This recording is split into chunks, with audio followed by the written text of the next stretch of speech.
Hello, I am Henk Wijmers and I'm with the Department of Signals and Systems at Chalmers University of Technology. This presentation covers several theoretical and practical aspects of cooperative positioning.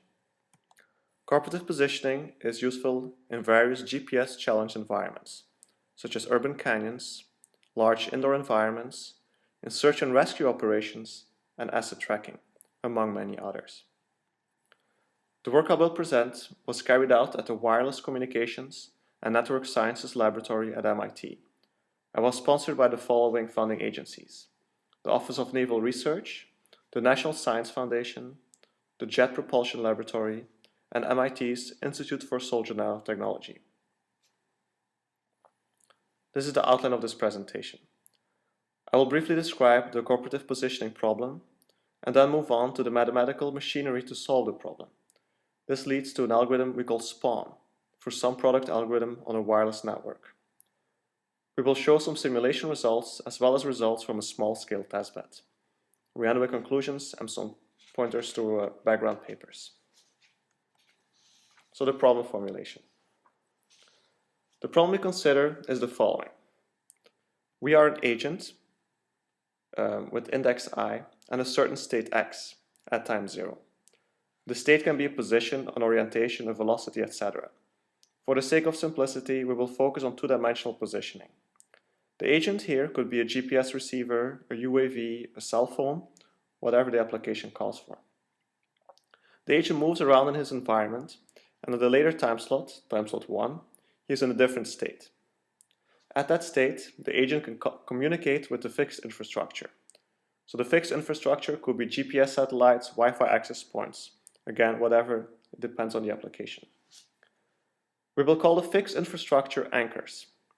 Based on communication with the anchors, the agent can estimate relative position information, such as distance, orientation, or velocity.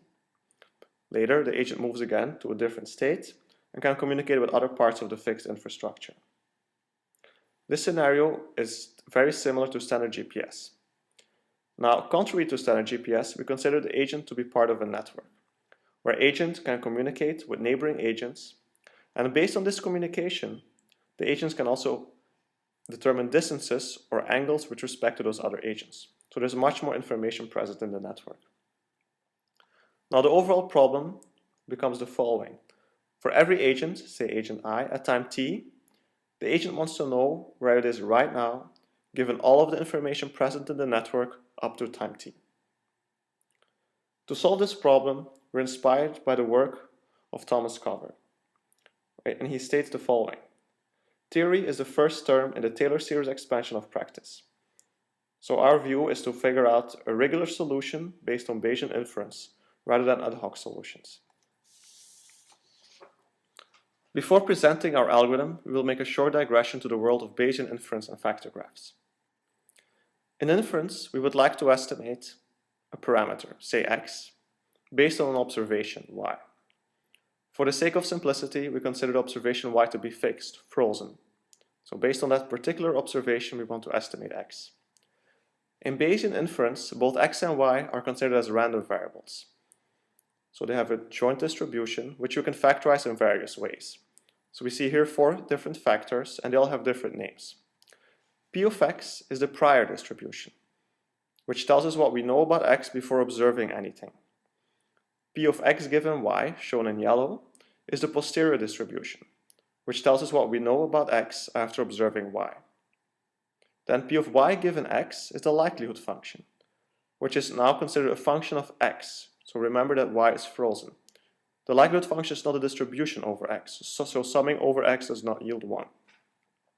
And finally, P of y is the evidence, which here we consider just a non-negative scalar.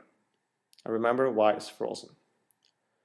Now to estimate x from y, we can use different criteria.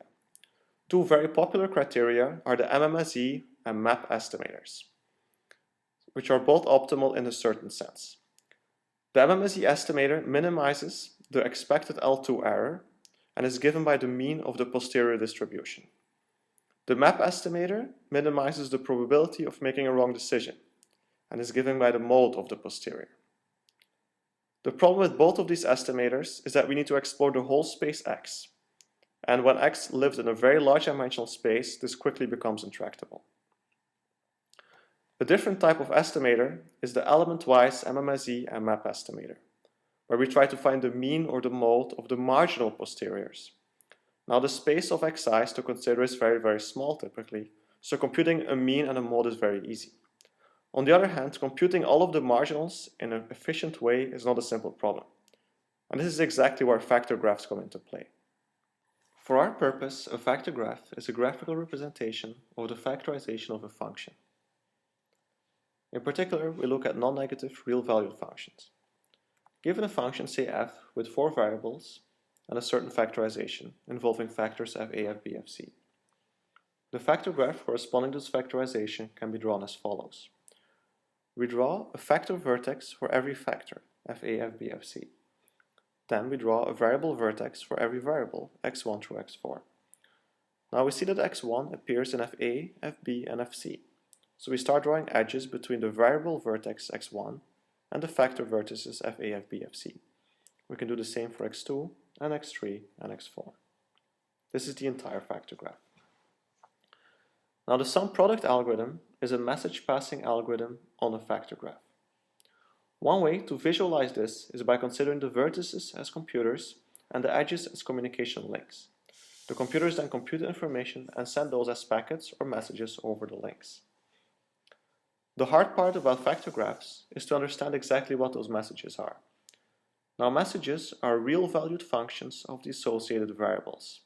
For instance, the message from fa to x1 is a function of the variable x1.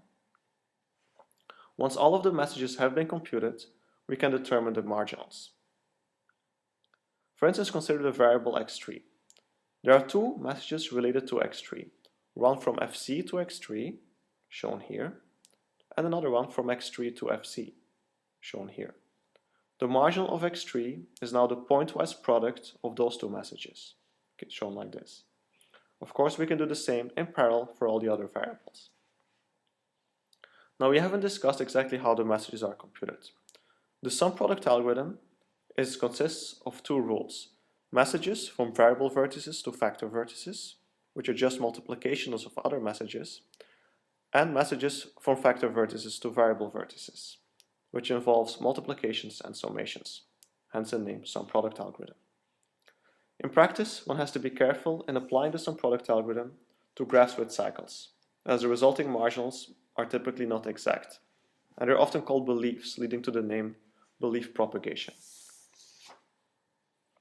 Now let's go back to a short example. Consider a communication system where a satellite transmits a sequence of bits B to a receiver on Earth. The receiver observes Y. We know that the optimal bit-by-bit detector requires the marginal posterior distributions for every bit. A simple maximization then yields optimal decisions. In our example, let us encode the bits by repeating every bit twice and then mapping to BPSK. So a 0 is mapped to -1 and a 1 to a +1. At the receiver side, IID noise samples are added, leading to an observation Y. Now we can factorize the joint posterior. The first step in the factorization involves a prior of B, P of B, and the likelihood function, P of Y given B. Assuming the bits are a priori IID, the prior can be further factorized as a product of the priors of the individual bits. The likelihood function can also be factorized with 2 likelihood functions per bit, one for each observation. Now we can draw the factor graph. Recall that the y's are frozen, they are not variables, only the b's are frozen. This is the entire factor graph. The blue vertices correspond to the variables, one for every variable. The green factor vertices correspond to the prior distributions, again one for every variable. And the orange vertices represent the likelihood functions, 2 per variable. We can now run the sum product algorithm on this factor graph and make optimal bit-by-bit decisions. As an aside, it turns out that many of the most sophisticated receivers can be interpreted as a sum product algorithm running on an appropriate factor graph. For more information on factor graphs in the context of receiver design, I recommend this book I wrote in 2007 called Iterative Receiver Design. It's published by Cambridge University Press and typically available at a 20% discount at Amazon. On my website you can also find MATLAB code implementing several algorithms described in the book, as well as a large set of tutorial slides.